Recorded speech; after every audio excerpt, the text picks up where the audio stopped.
Alright guys, it's getting kind of cold out here. I'm going to make this a brief wrap up. We shot all 65. We are done with that. Everything should be fire formed to this chamber. I'm going to go out, pull the target, pack up, and head home. I'll see you guys at the bench. Alright guys, I'm back from the range. Um, it was a really bad day at the range, I guess. I was having trouble with the lab radar, not catching velocities. I was having trouble with the scope, not holding zero, um, and I was having trouble with the groups, as I'll show you here in a second. They were bad, like real bad. Um, I'm not even gonna pull a tape measure out to tell you how bad they were, because we're talking like 3.5 inches at 100 yards, which is definitely not what we're looking for. Um, but the good news is we now have all of our fire formed brass. It all looks pretty decent. I don't see any cratered primer pockets. Nothing was hard to eject. Um, Everything's fire formed specifically for this chamber now, so that's good. Let's see. I pulled up the lab radar stuff here.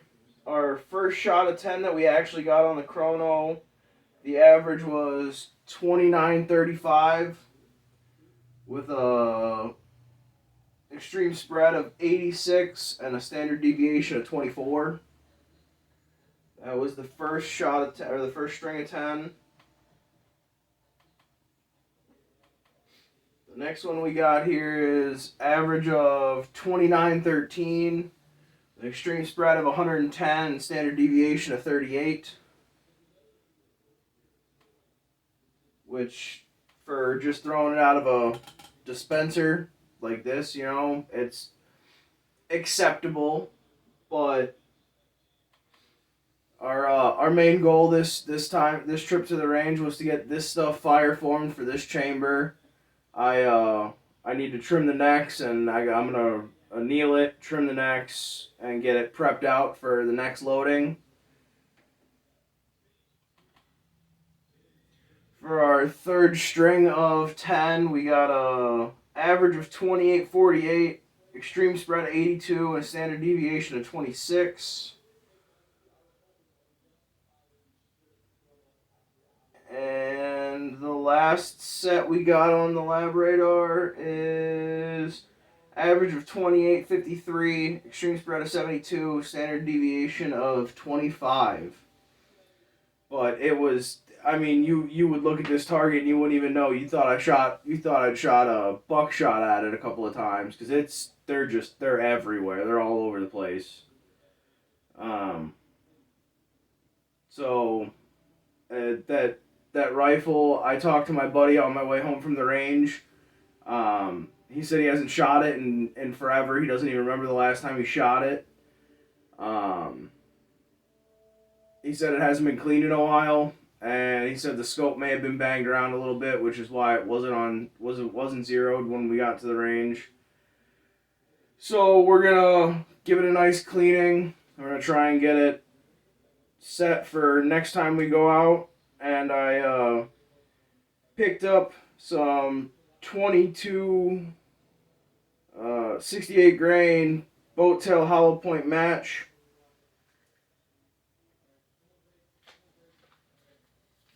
And I think we might have better luck with this stuff. It's a bit heavier. It's, rated for the twist rate of that barrel, which I believe is a 1 in 9. I'm gonna have to double check that. I'm just going off of the spec sheet on the website for the rifle itself. So we'll see what we got here. But I think I'm gonna do all the prep on the brass here, inspect it all to make sure that nothing. I didn't have any more crack necks or any kind of issues with primer pockets. And then I think we're gonna load up these. Try and do a ladder test. Maybe we might switch powder. I don't know. I'm gonna see what we can do, but this at 100 yards is unacceptable for a rifle that I'm trying to work on here. We had a pretty decent first group, and then the second group kind of just started going wonky. Third group tightened back up a little bit, and the fourth group went wonky again. I don't know. The second group that I shot, the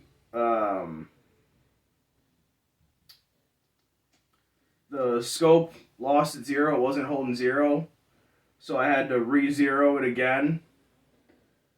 So not sure. I'm gonna check the scope rings and the mounts to make sure that there's nothing loose there, because that has been a problem for me in the past. I thought my scope wasn't holding 0, but in reality my rail wasn't tight to the to the receiver, or the action.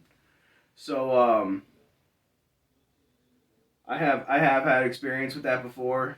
I'm gonna check the rifle out, give it a nice good cleaning, and make sure that it's all squared away.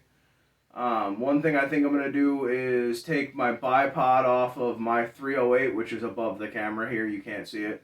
Take the bipod off of that and put it on the 223 rifle the next time we go out, so I have a more stable platform to shoot from.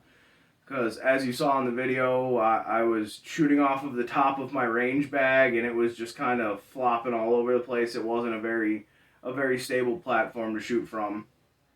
So all in all, we got to the range. We hit steel at 200 yards almost every single shot. I think there was 2 shots out of the 10 that we didn't hit steel. But, I mean, at this level of accuracy, I have some serious work to do here. And the reason I'm trying to develop some sort of load for a 223 bolt gun is I plan on